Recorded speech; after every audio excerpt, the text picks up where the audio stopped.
Hi, this is Adam Weiler. I'm the Media Research Director at Draftfcb in Chicago. I'm here at the Digital Hollywood Conference in Los Angeles, and I'm here to talk to you about 6.5 things I learned while I was here. The first thing that I'd like to address is addressable advertising. Addressable advertising is here, it's coming, it's going to be the wave of the future, and it's going to be a great challenge and opportunity for us to reach consumers. The thing about addressable advertising is it allows us to reach niche audiences and build reach broadly across aggregated groups of niche audiences.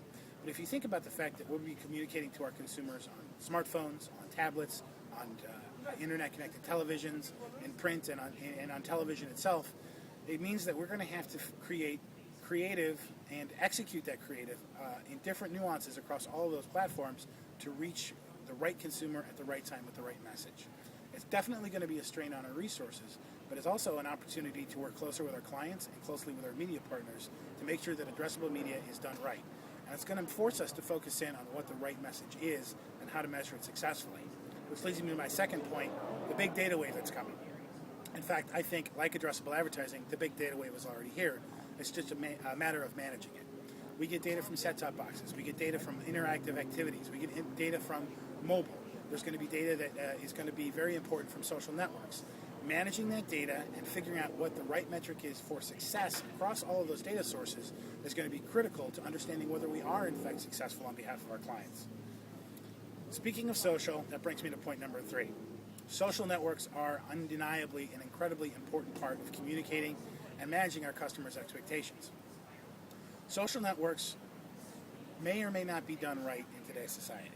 If you think about the fact that we use social networks in large part to mine customer insights, then we also need to realize that we have to provide content for those consumers to provide feedback on.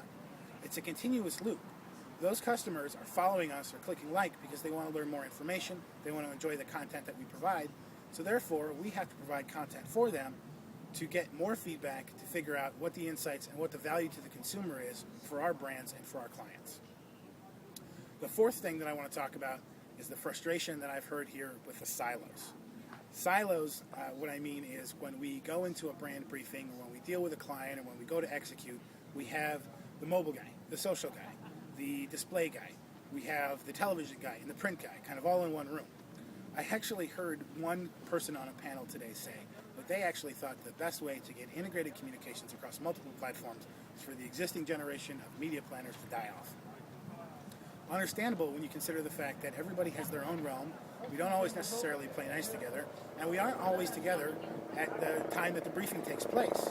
One way to deal with breaking down these silos, to get everybody into the same barn, is to start to think about colliding our areas at the very beginning, so that at a strategic level, we all know what we're working towards, so that when we go out to tactically execute, we can work according to our predefined measures of success.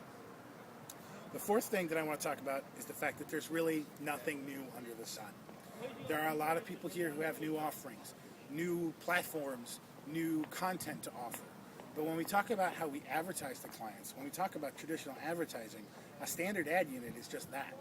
The typical example is the 30-second spot that we make for TV, but we slap in front of an online video. There's got to be a new way that we can answer the brief of our client to think innovatively, to think out of the box, to think about something that's never done before. There's an opportunity for us as an agency at Draftfcb to not only think about new ways, but to create, concept, execute, own, and leverage those new ways to communicate across multiple devices with clients. Again, a standard ad unit is the standard. Our clients are asking for something new and innovative. It's a call for us to answer. The sixth thing that I want to talk about is the idea of the secondary screen. Let's not forget that our consumers more than ever are watching TV with a phone, a tablet, or a laptop connected to them. They're connected to the digital universe at almost every time, no matter what their primary source of entertainment or information is. Let's think about how we can augment or support or even work in parallel with what's going on in their primary media input with a secondary screen. Let's not think about what we can do to add another ad to the environment. Let's think about how we can enhance the experience for consumers by having them interact with our brands and our messages in both places at the same time to create one point of value for our customers.